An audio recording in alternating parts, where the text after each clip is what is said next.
It's time for toe clipping yet again. I forgot to show you guys this video. I don't know how I missed it.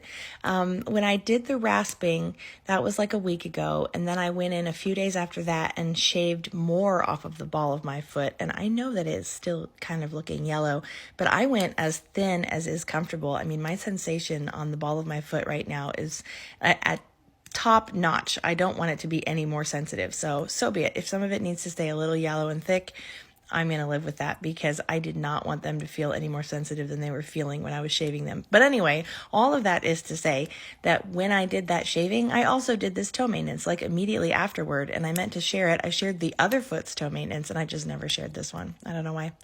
So these toes didn't need a full maintenance like usual because when I used the rasp, I also experimented with it on the two middle toes.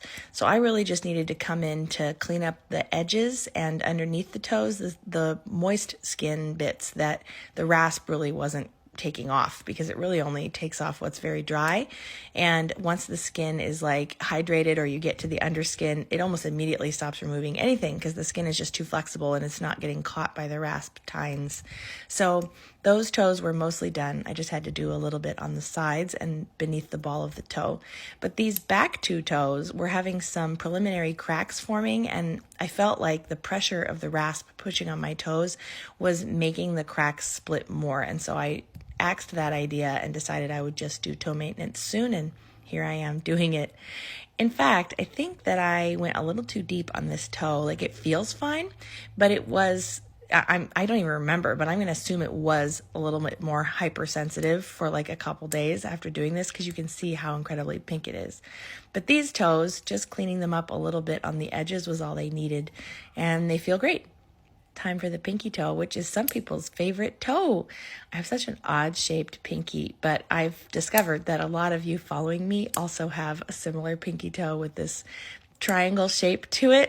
It just has to do, I think, with how your feet rest on the ground, because when the bottom, which looks like the side of my toe from this angle, is resting on the ground, it pushes my toe against my other toe, and the other toe is pushing the skin forward, and so it sort of comes forward in this point.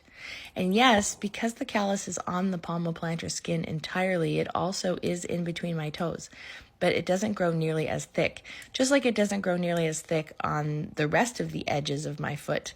So it's the thickest in the middle and on pressure points, and then it is thinner as you get to the edges, including in between the toes.